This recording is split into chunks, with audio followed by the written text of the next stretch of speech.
నమస్తే, welcome to Telugu రాజ్యం special story. Nagababu మంత్రివర్గంలోకి రావడం లోకేష్కి ఇష్టం లేదా? లోకేష్ ఎత్తుగడల్ని పవన్ కళ్యాణ్ పసిగట్టారా? ఆయన వ్యూహాల్ని పవన్ తనదైన స్టైల్లో చిత్తు చేశారా? ఊపిరాడని స్థితిలోనే టీడీపీ నాగబాబుకు ఎమ్మెల్సీకి ఓకే చేసిందా? ఈ పరిణామం పవన్ లోకేష్ల మధ్య గ్యాప్ ఇంకా పెంచిందా? కొందరు టీడీపీ నేతలు అనుకూల మీడియా వ్యూహాలను ఛేదించి పవన్ తన మాట నెగ్గించుకున్నారా? మరి వీటన్నింటికి ఎస్ అన్న సమాధానమే వినబడుతోంది. పవన్ కళ్యాణ్ సోదరుడు నాగబాబుకు ఎమ్మెల్సీ స్థానం దక్కకుండా, ఆయన రాష్ట్ర మంత్రివర్గంలోకి రాకుండా అడ్డుకోవడానికి నారా లోకేష్ చేసిన ప్రయత్నాలను AP deputy CM Pawan Kalyan విజయవంతంగా తిప్పికొట్టారు. టీడీపీ నాయకులు అనుకూల మీడియాలోనూ నాగబాబు రాజ్యసభకు వెళతారని, ఆయనకు రాష్ట్రంలో కార్పొరేషన్ పదవి ఇస్తారని రకరకాలుగా ప్రచారం చేసి పవన్తో మైండ్ గేమ్ ఆడారు. అయితే పవన్ వీటన్నింటినీ సమర్థంగా చెక్ పెట్టగలిగారు. నేరుగా బాబును కలిసి నాగబాబుకి ఎమ్మెల్సీ టికెట్ను ఖరారు చేయించుకున్నారు ఆయన. అంతేనా, వెంటనే నాగబాబుతో నామినేషన్ కూడా వేయించేశారు. కూటమి తరపున పోటీ చేసే అభ్యర్థుల 5గురిని ఒకేసారి కాకుండా నాగబాబు అభ్యర్థిత్వాన్ని విడిగా పవన్ కళ్యాణ్ ప్రకటించడాన్ని బట్టే దీని వెనక జరిగిన రాజకీయం ఏంటో మనకు అర్థమవుతోంది.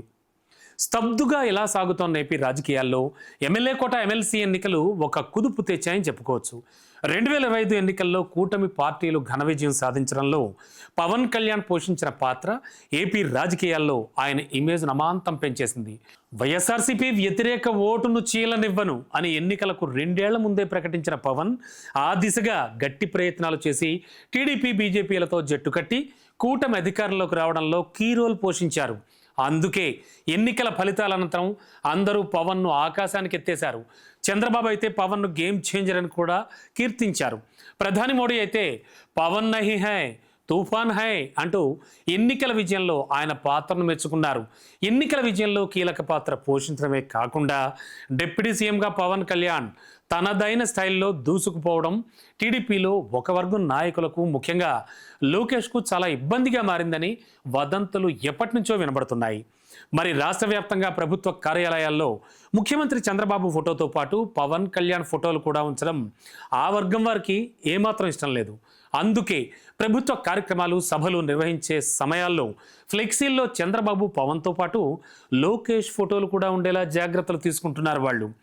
లోకేష్ను భవిష్యత్ ముఖ్యమంత్రిగా ప్రొజెక్ట్ చేస్తున్న ఆ వర్గం నాయకులు రాష్ట్రంలో పవన్కు పెరుగుతోన్న పొలిటికల్ ఇమేజ్ను చూసి తట్టుకోలేకపోతున్నారు.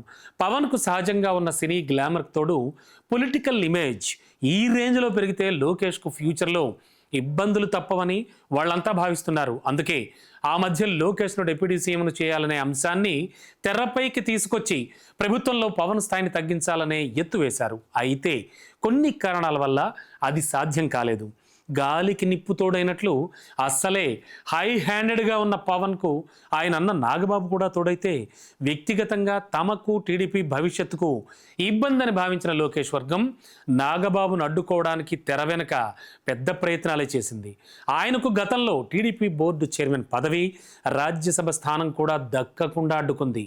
అదే తరహాలో తాజాగా తమ అనుకూల మీడియాలో నాగబాబుకు రాష్ట్ర స్థాయిలో కార్పొరేషన్ పదవి ఇవ్వనున్నారని, లేదా రాజ్యసభకు పంపుతారనే ప్రచారం కూడా చేయించింది. ఇలా మైండ్ గేమ్ ఆడి చివర్లో చంద్రబాబు ద్వారా ఒప్పించి నాగబాబు ఎమ్మెల్సీ కాకుండా అడ్డుకోవాలని లోకేష్ వర్గం ప్రయత్నించింది. అయితే ఈ వ్యూహాలను ముందే పసిగట్టిన పవన్ కళ్యాణ్ వేగంగా పావులు కదిపారు. నేరుగా చంద్రబాబుతో భేటీ అయ్యారు. తన అన్న నాగబాబుకు ఎమ్మెల్సీ ఇచ్చి తీరాల్సిందే అని పట్టుబట్టి మరీ చంద్రబాబు వద్ద ఓకే చేయించుకున్నారు. కూటమి తరపున మిగిలిన ఎమ్మెల్సీ అభ్యర్థులను ప్రకటించే వరకు ఆగకుండా నాగబాబును పార్టీ ఎమ్మెల్సీ అభ్యర్థిగా ప్రకటించేశారు. ఆ మర్నాడే నామినేషన్ వేయాలని ఆదేశించారు. లోకేష్, ఆయన వర్గం ఎత్తులను పవన్ చిత్తు చేయడంతో వాళ్ళంతా బిత్తరపోయారు. కానీ ఈ విషయాలేవి తనకు తెలియనట్టు కూటమి నేతగా లోకేష్ నాగబాబు నామినేషన్ దాఖలు కార్యక్రమానికి హాజరయ్యారు. ఈ విధంగా గుంభనంగా రాజకీయాలు నడుపుతూ అటు పవన్ కళ్యాణ్, ఇటు లోకేష్ రాను రాను రాటుదేలిపోతున్నారు. అయితే ఈ పరిణామాలు ఇప్పటికే పవన్, లోకేష్ మధ్య ఉన్న గ్యాప్ను మరింత పెంచాయని రాజకీయ పరిశీలకులు వ్యాఖ్యానిస్తున్నారు.